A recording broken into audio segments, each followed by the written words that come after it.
Who is halachically responsible for chametz if it's in the base medrash? Right, good question. Let's read the Mishnah and then we'll summarize. Yeah, because it's gonna tell us who does the check. We'll see who does the check. So Mishnah Berurah Kotten Nam Gimel. Sicher bedika beleil Yudal Daraner. V'hashamoshem einon nemesharim livdok balaylo. Ele mechabdim heitev bayoim. The shamish is the person, the gabbai. The shamish is the one who would look. He's the one who looks after everything that happens in the shul. He's the one who does the check. The shamish, or the gabbai, what do you call it? But he doesn't own the chametz. Right, excellent question. So he's going to mention this now in the next few lines time. I'm sure he's going to mention this. So he talks about. He said that they would do it. There's shamoshim. He said in his day they would check by day and not by night. And the Mishnah Berurah criticizes this. Lo yofehim oisim. It's not correct. So and everyone has to tell them they have to do it by night. They have to do it at night, like everyone else. So they should do it at night, which is the mitzvah of B'dikas Chometz is at night. They can even make a bracha. They make a bracha. The shamash can make a bracha on the B'dika. The mitzvah to check. They're the ones responsible for checking. They make a bracha on it.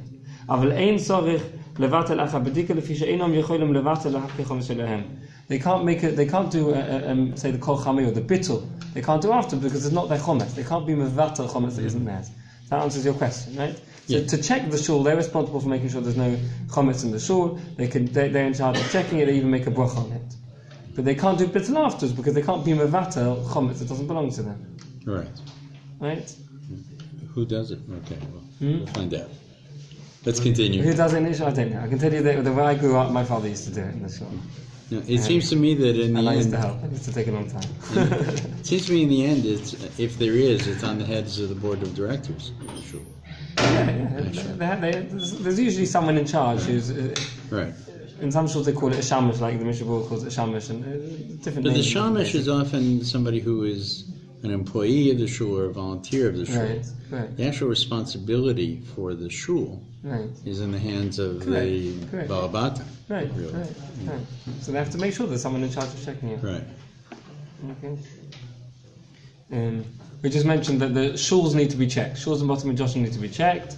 The shamash or the gabbai who is in charge checks it. He makes a bracha on it. He has to make a bracha on the b'dika, isn't it? But he can't do the bittul after. He can't be mevatel the chometz because it's not his chometz. So you can't annul chometz that isn't yours.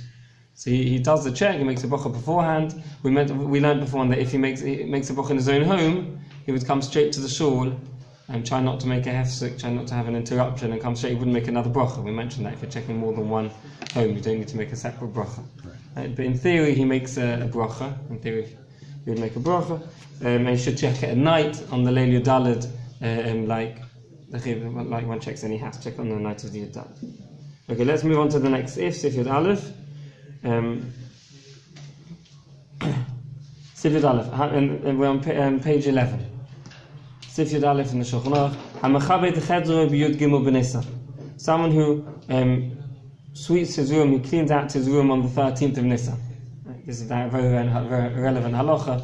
We all clean our houses before the night of the 14th. It doesn't mean literally the 13th. It means that before the night of the 14th, he's already cleaned out his room. Right? And he cleans it with intention of searching for chometz, and getting rid of chometz. And therefore he's careful afterwards not to put any chometz, bring any chometz in afterwards. Don't put a sign on the door, clean for Pesach, don't bring in chometz. Even so, he has to check afterwards on the night of the Yudalid, of the 14th.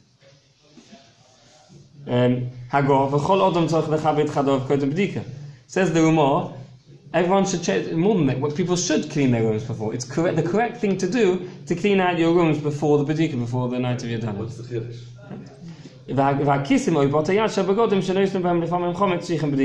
And pockets where of clothes where one sometimes puts chometz, they need to be checked. Right? What's a batayat? That's something they used to have. Batayat are sleeves. I don't know where you'd put the where you'd put the chometz inside the sleeve. People who had big sleeves actually could carry things in their sleeves. I think that refers to magicians. Where they had their cards set up there. Our clothes are made very differently from their clothes. So it's not always easy to understand in the streets. But they would refer to pockets nowadays. Right? Pockets have to be checked. If it's been through the washing machine, been through the laundry, then it's not going to be edible, so one wouldn't need to. But there are many clothes that people put in cupboard without washing, things that are dry clean only, suits, coats, people put back in cupboards without cleaning them, because you don't dry clean it every time you wear it. So those clothes, one should make sure to check the pockets. If one occasionally puts a chomet, if it's a Shabbos suit and one's careful never to put anything in the pockets, then one wouldn't need that. Right? Depends again if one occasionally puts chomet. Let's see the Mishabur and then we'll talk about the Halacha, exactly what one needs to do. Mishabur have gotten Mem Dalet, okay, and Mechaven. If you He's saying that even if one cleaned the room, one swept the room with the intention of cleaning it for Pesach, with the intention of looking for chometz, he still has to check it again on the night of Yom Dalet.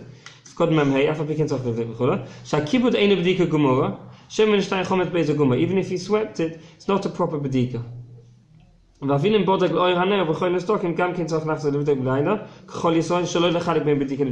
Even if he checked properly with a candle before the night of the 14th, during the day of the 13th, he still has to check again, like everyone else, on the night of the 14th. This sounds a little like what David was talking about. That sounds like there is some ritual aspect to it. That we should bedafka do it even if it's clean. Right. So we'll let's just finish the Mishabur and then we'll talk about that exact point. We take a shower before we get into the mikveh. We'll talk about that exact point just before we do it. So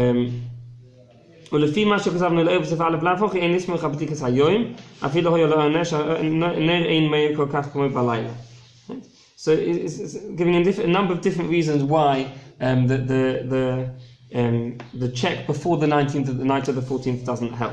Either because he may not have done it properly, he's swept, he hasn't checked all the nooks and crannies, or because he only checked by day, and by day one can't do a proper digger, one has to check it properly by night. And the third opinion is that even if he's done a proper check, halachically it counts, but he has to check like everyone else in Klal Yisrael, he has to check on the night of the 14th. Everyone has to be checking on the night of the 14th.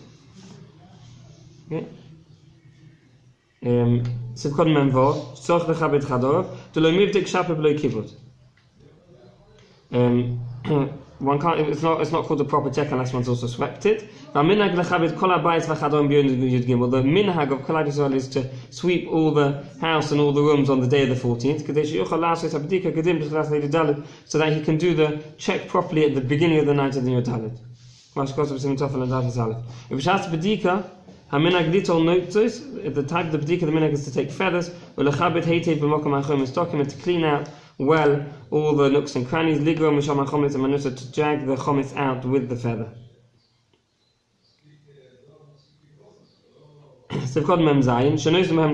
One has to check any pocket where one may have put in chometz. Even if he's sure that he hasn't put chometz in. So he says one should always, even if he's sure he hasn't put in chometz, we're worried that he may have put it in unknowingly. It's something one can do without thinking, put chometz in a pocket, and therefore when he says one should check it, even if one's sure one didn't put chometz in. What's the title of the Milsa de la Ramile? A matzah, which is not Ramile, which is not placed on him, is now a daita. Might have done it unconsciously. Yeah, right. If he knows beforehand, right? If you tell him before that I did this milsa Ramile, if he knows beforehand to be careful about something, he'll be careful. If you ask him afterwards, did you do it?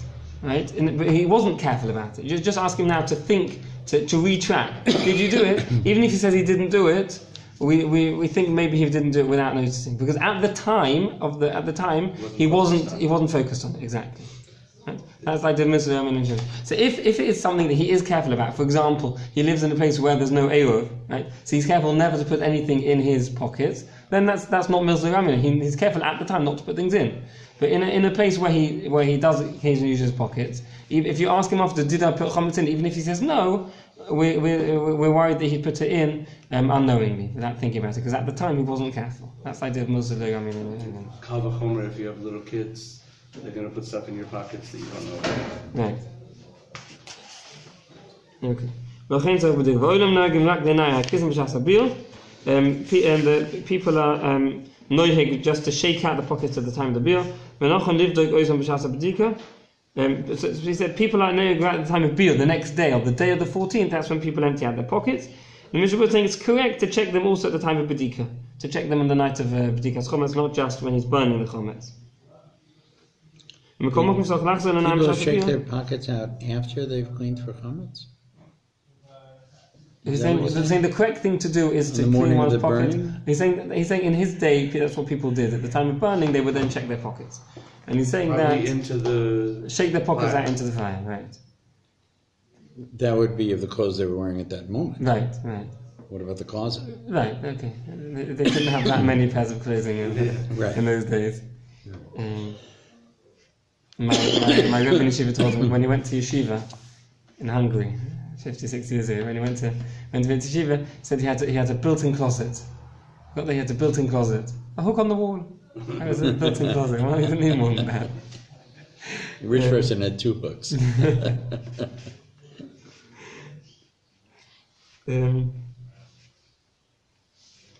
Okay, so the correct thing is to check them at the time of the at the time of the Bedika, and then to check them again, to shake them out again at the time of the Beer, in case he put something in again.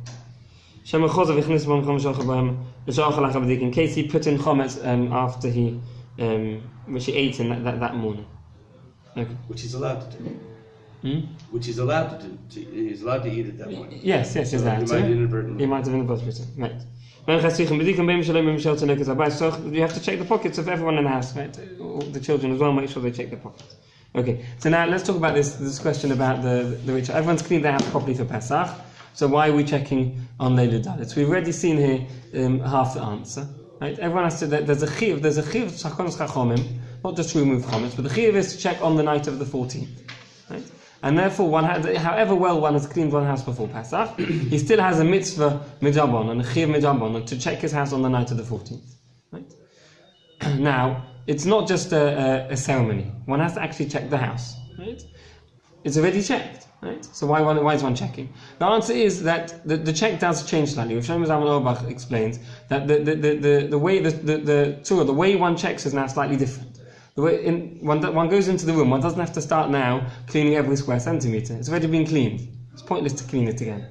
But there's a chiv on to make sure there's no chometz in the room. So how does one make sure when there's no chometz in the room that's already been checked? Right? One goes through the room, right, mentally. Right? Mentally one goes through the room and says, look, one has a cupboard here. Right? One thinks, is this a place where I bring in chometz? If it is, he has to ask whoever's in charge of cleaning the house, his wife, his children, has this cupboard been checked? If it's been checked, that's it. He moves on. Next part, right? So he mentally goes around the whole room, right, checking is it a place where one puts in chometz. If it is, he checks. He asks, has it been checked? And that way he ascertains that that the whole room is clear of chometz. Then he moves on to the next room. Right? That's the chiv to do on the night of the 14th. To make sure that there's no chometz in the house by making sure that every place has been checked, and any place that hasn't been checked and it's a place where he thinks chometz may be brought in, then he will check that place. That's the chiv to be done on the night of the Yom. Right? That makes sense. To check the checking. Right. Double check. Right. There's a story told that when the first Rebbe of Lubavitch, the Alter Rebbe, went to Mezrich to learn, that he lived in a very, very small room, and at 4 a.m, people saw a person walking around with a candle, still checking between the boards of the floor. He was crawling on the floor, checking at the time. He spent literally the whole night, checking in a very intense way. So we usually start around that time.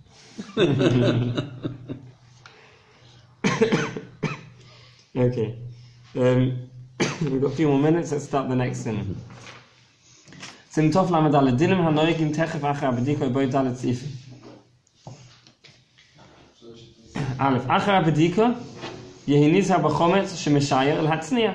After he's done the check, he should be careful with the chometz that's left over. Right? He can still eat chometz. Right? He doesn't have to, even though he's done the check for chometz, he can still eat chometz through the night till the next morning. Right?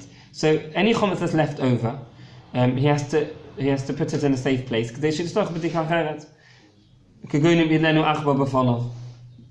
If there's maybe a mouse, or if he's not put it in a safe place, a mouse might take it and put it somewhere else.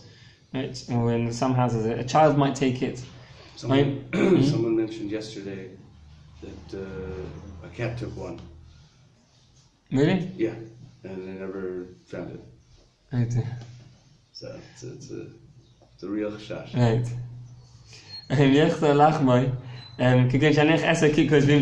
Right? He puts down 10 and he only finds 9 after. This is your case. Right? If he's just not sure, then he doesn't have to check again. But if one piece actually goes missing, then he has to check again. He has to find where it's been put. If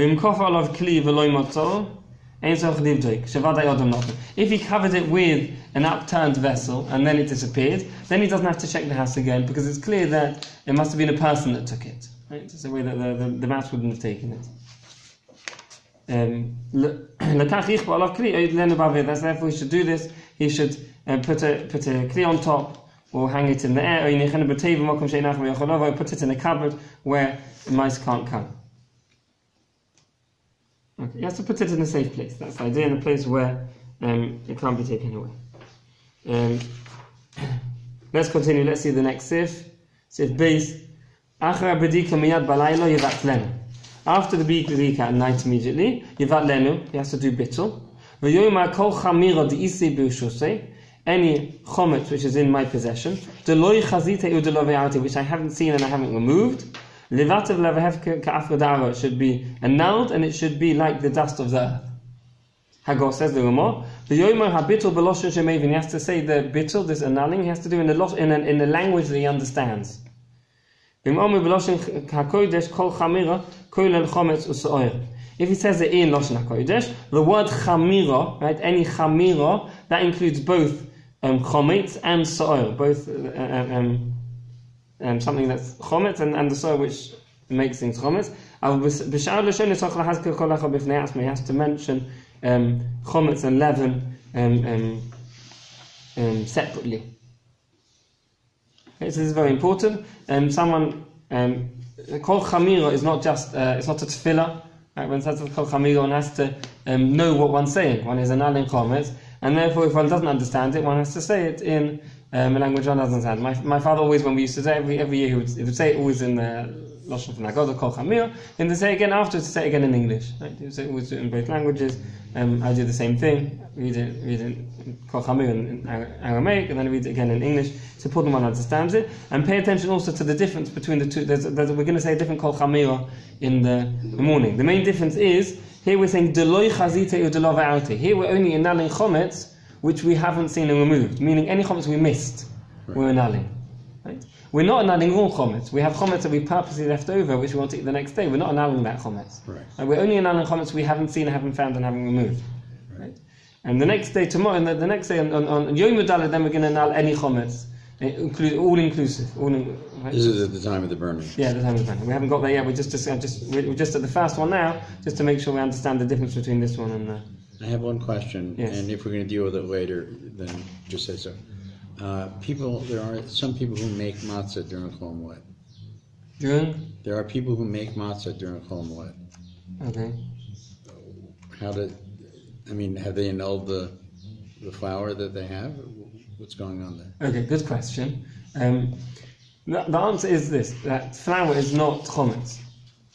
Because it's not wet. Flour's not chometz. Right? The problem is that the flour that we have nowadays, it does involve, the part of the process of making the flour involves a process of water where they wash something, and therefore it is a chashash chometz, and therefore we sell it or dispose of it because it's a chashash, it might be chometz. The chometz, the flour he's using to make his matzahs is not that flour. It's going to be flour that he's taken dry. Right. He's ground it himself. He's made sure he's done it in a place where it's free of water, and therefore there's going to be no chashash chometz whatsoever with his flour, and therefore his flour is not chometz, and therefore he's not annulling it or selling it. So as long as he keeps it dry or within the 18 minutes, right, he could actually have it in his house, own it.